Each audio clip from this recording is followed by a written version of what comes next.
Now, however, as demand grows and you enter, if you want, into the maturity phase, we see the following. On one hand, the need for flexibility and proximity diminishes, because when you enter the maturity phase, you will have sort of like defined the basic design of your product, so you will not change it anymore, and therefore you also don't need anymore to be that close to your consumers, because after uh, um, some time, all the information you needed in order to fix your product design are obtained, and therefore basically you can you do not need anymore this constant flow of information that goes back and forth from your consumer to your production unit. Secondly, as competition gains momentum, basically as new competitors enter the market producing products that are similar to yours, because they copied it, or they try to produce so they try to produce other product that serves the same consumer needs and things like that. Of course, concerns about production costs replace the concerns about the characteristics of the products, because at that time the characteristics of the products are given. So in order to become to remain competitive, what you need to do is to lower the production cost as much as you can, in order, because obviously competition moves from innovativeness to price, and price competition implies that you need to be competitive on costs. Moreover, it is also highly likely that as the product becomes well known to consumers, new demand emerges also in other countries. Okay, so this creates often the possibility for the firm to expand the business activities also in other countries. Now, all these things implies that a variety of factors may therefore support a strategy based on foreign direct investments.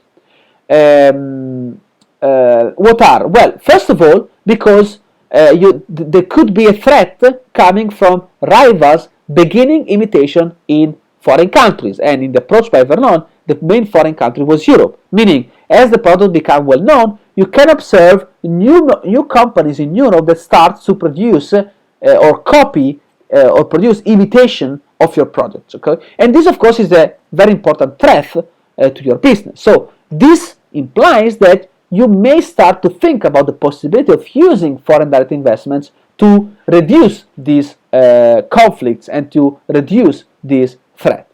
Secondly, given that production cost becomes an important component of your business strategy in this phase, you start also to pay attention to the fact that in some European countries or in some foreign countries, you may have lower production costs compared to your home country. So this also implies that you may start to think about moving productions to Europe via foreign direct investments as an important business strategy.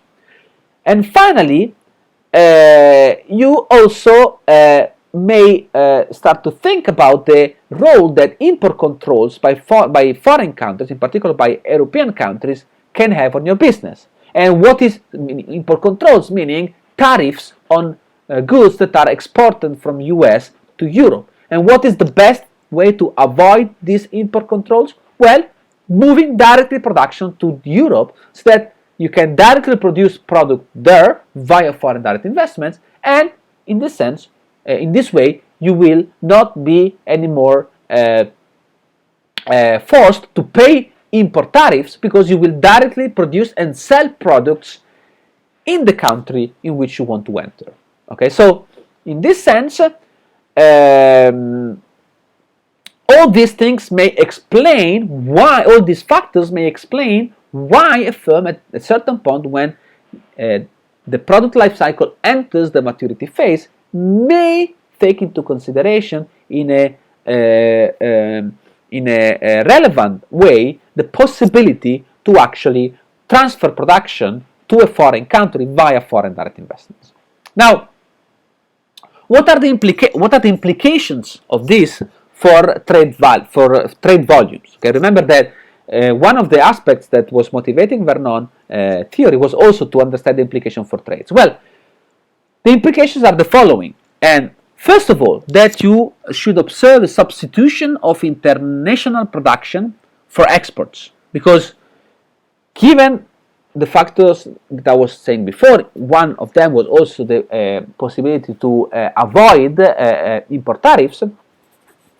More and more firms start to use foreign direct investments as a way to internationalize their business, REITs, meaning which means in particular to enter foreign markets as opposed to exports. So you should observe, in terms of international trade, a substitution of international production moving from US to Europe that substitutes exports from US to Europe. Okay, so you should observe a substitution of international production for exports from US to Europe. Secondly, you should also observe an important effect of international trade within Europe, because if US firm invest in UK, this also facilitates the fact that this firm can use the production facilities in UK to export the product in other European countries. So you should also observe an increase in trade volumes within Europe. And finally, if cost of production is sufficiently low, you should also possibly observe exports from European location to US. This is true in particular if US company, when they enter in the maturity phase, decides to move all the production facilities to Europe. Okay, or if this is the case, and nowadays we know that this oftentimes happens, most of the Apple products, for instance, nowadays are produced in China and exported back to the US from China. So what you can observe in terms of international trade volumes is that if cost of transportations are sufficiently low, it is possible that you also observe some export back from European foreign production locations, in the examples of Vernon, were European locations to the US. Okay, so patterns of foreign direct investments have also significant implications with respect to patterns of international trade.